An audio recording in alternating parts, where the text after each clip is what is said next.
మరిన్ని వీడియోల కోసం సబ్స్క్రైబ్ చేసుకోండి. అదేవిధంగా పక్కనే ఉన్న బెల్ ఐకాన్ని క్లిక్ చేసి వీడియో నోటిఫికేషన్స్ని పొందండి. హాయ్ ఫ్రెండ్స్, తెలంగాణలో ఖాళీగా ఉన్నటువంటి ఏఈఓ పోస్టులను అవుట్సోర్సింగ్ పద్ధతిన ఖాళీలు భర్తీ చేయాలని చెప్పేసి తెలంగాణ వ్యవసాయ శాఖ కమిషనర్ పాత 10 జిల్లాలకు సంబంధించినటువంటి జిల్లా కలెక్టర్లకు ఒక లెటర్ అనేది ఇక్కడ మనకు పంపడం జరిగింది. సో దీనికి అనుగుణంగా ఆయా జిల్లాల పరిధిలో ఖాళీగా ఉన్నటువంటి ఏఈఓ పోస్టులను మరి అవుట్సోర్సింగ్ పద్ధతిన నింపాల్సి ఉంటుందని చెప్పేసి మనకు ఈ లెటర్లో పేర్కొనడం జరిగింది. సో ఇక్కడ మనకు సబ్జెక్ట్ కూడా మనం చూడొచ్చు. ఏదైతే మనకు పాత 10 జిల్లాలు ఉన్నాయో సో ఆ జిల్లాలకు సంబంధించి ఏఈఓ పోస్టులను అవుట్సోర్సింగ్ పద్ధతిన వెంటనే వాళ్ళను రిక్రూట్మెంట్ చేయాలి, అంటే వాళ్ళని నియామకం చేయాలని చెప్పేసి మనకి ఈ లెటర్లో పేర్కొనడం జరిగింది. సో దీనికి సంబంధించినటువంటి జీవోస్ అదేవిధంగా ఇన్స్ట్రక్షన్స్ కూడా ఇవ్వడం జరిగింది. ఈ ఇన్స్ట్రక్షన్స్ మే 13, 2020 నాడే మనకు జిల్లా కలెక్టర్స్కి అదేవిధంగా డిస్టిక్ అగ్రికల్చర్ ఆఫీసర్స్కి కూడా ఈ ఇన్స్ట్రక్షన్స్ అనేది పంపడం జరిగిందని చెప్పేసి కూడా మనకి ఇక్కడ పేర్కొనడం జరిగింది. సో అదేవిధంగా ఈ ఇన్స్ట్రక్షన్స్కి అనుగుణంగా ఏదైతే మన తెలంగాణ ముఖ్యమంత్రి సీఎం గారి సూచనల మేరకు ఈ ఏఈఓ పోస్టులను అవుట్సోర్సింగ్ పద్ధతిన మీరు నియమించాలని చెప్పేసి మనకు మీకు తెలియజేయడం జరుగుతుంది. సో కానీ దీనిపైన అంటే మే 13, 2020కి మీకు తెలియజేసినప్పటికీ ఇంకా దీనికి సంబంధించి ఇంకా ప్రోగ్రెస్ అనేది లేదని చెప్పేసి మరి సీఎం గారు అసంతృప్తి వ్యక్తం చేయడం జరిగిందని చెప్పేసి మనకి ఇక్కడ పేర్కొనడం జరిగింది. సో కాబట్టి ఇమ్మీడియట్గా మీరు ఈ ఏఈఓ పోస్టులను భర్తీ చేయాలని చెప్పేసి మనకు పేర్కొనడం జరుగుతుంది. అది కూడా మనకు డేట్ మెన్షన్ చేయడం జరిగింది. మే 19, 2020 నాటికి మీరు పూర్తి చేయండి. వీళ్ళకు రెమ్యునరేషన్ అనేది మనకు నెలకు 17,500 రూపాయలు ఇచ్చేటట్టుగా అవుట్సోర్సింగ్లో వీళ్ళని భర్తీ చేయాలని చెప్పేసి మనకి ఇవ్వడం జరిగింది. సో దీనికి రోస్టర్ పాయింట్స్ కూడా మీరు ఫాలో కావాలని చెప్పేసి మనకి ఇక్కడ పేర్కొనడం జరిగింది. సో దీనికి అనుగుణంగానే మనకి ఇక్కడ పోస్టులు కూడా మెన్షన్ చేయడం జరిగింది. ఏ డిస్టిక్లో ఎన్ని పోస్టులు ఉన్నాయని చెప్పేసి. సో ఇక మనం చూడవచ్చు డిస్టిక్ పేరు అంటే సీరియల్ నెంబరు, డిస్టిక్ పేరు, అక్కడ ఆ డిస్టిక్లో ఎన్ని పోస్టులు మనకిప్పుడు శాంక్షన్ అయి ఉన్నాయి, అందులో ఎన్ని వర్కింగ్ ఉన్నాయి, అంటే ఆ పోస్టులో ఎంతమంది ఇప్పుడు పనిచేస్తున్నారు, సో ఖాళీలు వేకెంట్ ఎన్ని ఖాళీలు ఉన్నాయని చెప్పేసి మనకి ఇవ్వడం జరిగింది. సో ఇక్కడ మన పాత డిస్టిక్ని ఇవ్వడం జరిగింది ఆదిలాబాద్లో. సో ఆదిలాబాద్లో మొత్తం 101 పోస్టులు ఉంటే 96 మంది పనిచేయడం జరుగుతుంది. 5 మంది అనేది ఖాళీలు ఉన్నాయని చెప్పేసి మనకి ఇక్కడ ఇవ్వడం జరిగింది. అదేవిధంగా మంచిర్యాల చూస్తే ఇందులో 55 మంది 55 పోస్టులు ఉంటే 55కి 55 వర్క్ చేస్తున్నారు కాబట్టి 0 వేకెన్సీస్ అని ఉన్నాయి. నిర్మల్లో 79 పోస్టులకు గాను 76 మంది పనిచేస్తున్నారు కాబట్టి 3 ఖాళీలు ఉన్నాయి.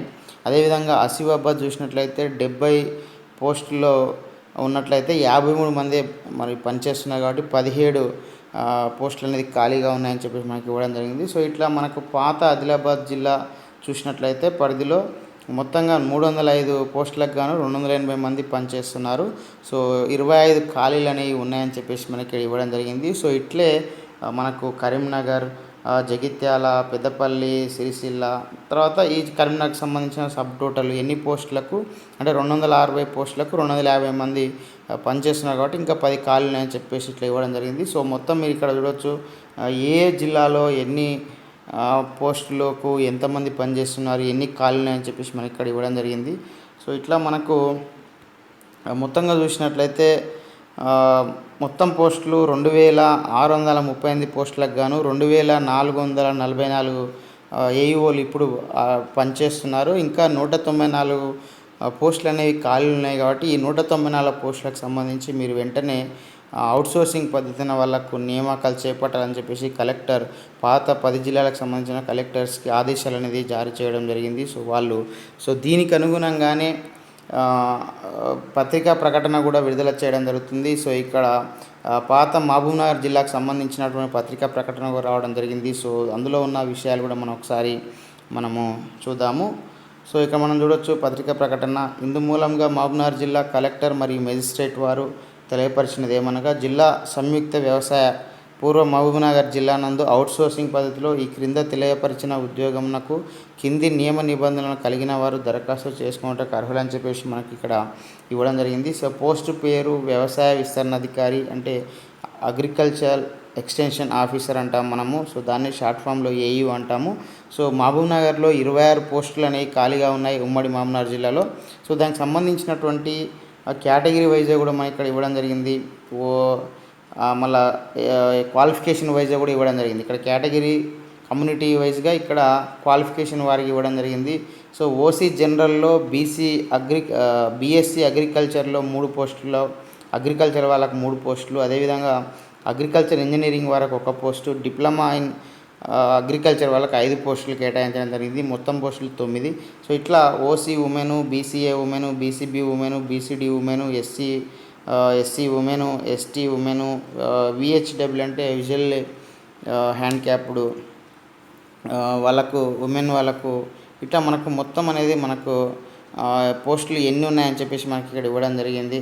సో బీఎస్సీ అగ్రికల్చర్ వాళ్ళకు 10 పోస్టులు, అగ్రికల్చర్ ఇంజనీర్ వాళ్ళకు 3 పోస్టులు, డిప్లొమా ఇన్ అగ్రికల్చర్ వాళ్ళకు 13 పోస్టులు, మొత్తం 26 పోస్టులకు మనకి ఇక్కడ ఎవరెవరికి ఎన్ని అనేది మనకి ఇక్కడ పూర్తి డీటెయిల్గా ఇవ్వడం జరిగింది. సో అదేవిధంగా దీనికి సంబంధించి జీతం కూడా మనం ఇంతకుముందే చెప్పుకోవడం జరిగింది. 17,500 రూపాయలు నెలకు రెమ్యునరేషన్ ఇవ్వడం జరుగుతుంది. సో దీనిపైన ఎలాంటి అలవెన్సెస్ అనేవి ఉండవు. 17,500 ఫిక్స్ ఉంటుంది. ఇంతే మనకు అమౌంట్ అనేది, శాలరీ అనేది అంటే రెమ్యునరేషన్ ఇవ్వడం జరుగుతుంది. సో విద్యార్హతలు కూడా ఇంతకుముందు మనం చెప్పుకోవడం జరిగింది. బీఎస్సీ అగ్రికల్చర్ అంటే అగ్రికల్చర్లో గ్రాడ్యుయేషను, అదేవిధంగా అగ్రికల్చర్లో డిప్లొమా చేసిన వాళ్ళు, అదేవిధంగా అగ్రికల్చర్ డిప్లొమాలో ఇంజనీరింగ్ చేసిన వాళ్ళు కూడా అర్హులని చెప్పేసి మనకి ఇవ్వడం జరిగింది. వీళ్ళందరూ కూడా అప్లై చేసుకోవచ్చు. సో పైన తెలిపిన పోస్టులకు గరిష్ట వయోపరిమితి కూడా మెన్షన్ చేయడం జరిగింది. మే 18, 2020 నాటికి 18 నుండి 30 సంవత్సరాల లోపు వయసు ఉండవాలంటే 18 సంవత్సరాలు పూర్తయి ఉండాలి, 34 సంవత్సరాల లోపు ఉండాలి. సో వాళ్ళు అర్హులని చెప్పేసి ఇవ్వడం జరిగింది. సో ఎస్సీ ఎస్టీ బీసీ అభ్యర్థులకు 5 సంవత్సరాల సడలింపు ఉంటుంది. అంటే 34కు 5 కలిపితే 39 సంవత్సరాల వరకు సడలింపు ఉంటుంది. సో ఎక్స్ సర్వీస్ వాళ్ళకు 3 సంవత్సరాలు అంటే వీళ్ళు 37 సంవత్సరాల వరకు అప్లై చేసుకోవచ్చు. అదేవిధంగా వికలాంగులకు 10 సంవత్సరాల వయోపరిమితి సడలింపు అంటే వీళ్ళు 44 సంవత్సరాల వరకు అభ్యర్థులు కూడా అప్లై చేసుకోవచ్చు. సో ఈ నియామకం అనేది పూర్తిగా అవుట్సోర్సింగ్ ప్రాతిపదికన అమల్లో ఉంటుందని చెప్పేసి ఇవ్వడం జరిగింది. తర్వాత పూర్వ మహబూబ్నగర్ జిల్లా స్థానిక అభ్యర్థులకు మాత్రమే ఇవ్వడం. ఇక్కడ మనం పేర్కొన్నటువంటి ఏదైతే 26 పోస్టులు ఉన్నాయో సో ఇవి పూర్వ మహబూబ్నగర్ జిల్లా స్థానిక అభ్యర్థులకు మాత్రమే ఇవ్వబడతాయని చెప్పేసి ఇవ్వడం జరిగింది. సో పైన నియామకం అనేది, ఈ పైన పేర్కొన్న నియామకాలు అనేవి రోస్టర్ పద్ధతి, అనుభవము, ఇంటర్వ్యూ ఆధారంగా ఎంపిక చేయబడుతుందని చెప్పేసి ఇవ్వడం జరుగుతుంది. సో ఎక్స్పీరియన్స్ కూడా చూస్తారు, అదేవిధంగా ఇంటర్వ్యూ అనేది ఉంటుందని చెప్పేసి ఈ 3 ఎక్స్పీరియన్స్, ఇంటర్వ్యూ, అదేవిధంగా రోస్టర్ ఫాలో అయ్యి నియామకం చేపడతామని చెప్పేసి ఇవ్వడం జరిగింది. పై నియామకం ఎప్పుడైనా ఎట్టి కారణం చూపకుండా కూడా తొలగించబడును అని చెప్పేసి కూడా పేర్కోవడం జరుగుతుంది. అంటే ఇది ఒకసారి జాబ్ వస్తే కంటిన్యూ ఉంటుందని చెప్పేసి అని అనుకోవద్దు అని చెప్పేసి దీన్ని బట్టి మనకు అర్థమవుతుంది. సో ఏ రీజన్ వలన కూడా వాళ్ళు తొలగించడానికి సో గవర్నమెంట్కి అధికారం ఉంటుంది అని చెప్పేసి మనకి ఇక్కడ అర్థమవుతుంది. సో నెక్స్ట్ మే 20, 2020 ఉదయం 11 గంటల నుంచి 3 గంటల వరకు నేరుగా జిల్లా కలెక్టర్ కార్యాలయంకు ఒరిజినల్ మరియు జిరాక్స్ పత్రాలతోటి ఇంటర్వ్యూకి హాజరు కావాల్సిందిగా కోవడమైందని చెప్పేసి ఇవ్వడం జరిగింది. సో అంటే ఏదైతే జిల్లా హెడ్ క్వార్టర్ ఉందో అక్కడ ఈ ఉదయం 11 గంటల నుంచి మధ్యాహ్నం 3 గంటల వరకు మరి హాజరు కావాలి మే 20, 2020. సో ఇంకా దీనికి సంబంధించి ఏమైనా మీకు డౌట్స్ ఉంటే ఇక్కడ వచ్చినటువంటి మొబైల్ నెంబర్కి మీరు కాల్ చేసి తెలుసుకోవచ్చు అని చెప్పేసి మనకి ఇవ్వడం జరిగింది. సో ఇది జిల్లా కలెక్టర్ మరియు మేజిస్ట్రేట్ నుంచి విడుదలైనటువంటి పత్రికా ప్రకటన. ఇట్లే మరి అన్ని ఉమ్మడి జిల్లాలకు, మిగతా ఉమ్మడి జిల్లాలకు సంబంధించినటువంటి కలెక్టర్ వారు కూడా పత్రికా ప్రకటన అనేది మరి విడుదల చేస్తారు. సో దానికి అనుగుణంగా మీరు మీ పాత జిల్లాలలో ఉన్నటువంటి జిల్లా హెడ్ క్వార్టర్ దగ్గర ఈ సంబంధించినటువంటి ఏఈఓ పోస్టులకు సంబంధించినటువంటి ఇంటర్వ్యూ అనేది జరుగుతుంది. సో మరి ఎవరైతే ఈ ఎడ్యుకేషన్ క్వాలిఫికేషన్స్ ఉన్నారో వాళ్ళు మరి దీనికోసం మరి అప్లై చేసుకోవాల్సి, అంటే అక్కడికి వెళ్ళి మీరు ఇంటర్వ్యూకి అటెండ్ కావాల్సినటువంటి అవకాశం అయితే ఉంటుంది. సో ఇది ఫ్రెండ్స్ మరి తెలంగాణలో ఉన్నటువంటి 194 ఏఈఓ పోస్టులకు సంబంధించినటువంటి అప్డేట్ సమాచారము. సో ఈ వీడియో మీకు నచ్చితే లైక్ చేయండి, షేర్ చేయండి. ఇలాంటి ఎడ్యుకేషనల్, ఎంప్లాయ్మెంట్, టెక్నాలజీ సంబంధించిన పొందడం కోసం మన యొక్క యూట్యూబ్ ఛానల్ వెంకట్ బీటీని సబ్స్క్రైబ్ చేసుకోండి. Okay friends, thanks for watching this video. Bye bye, have a nice day.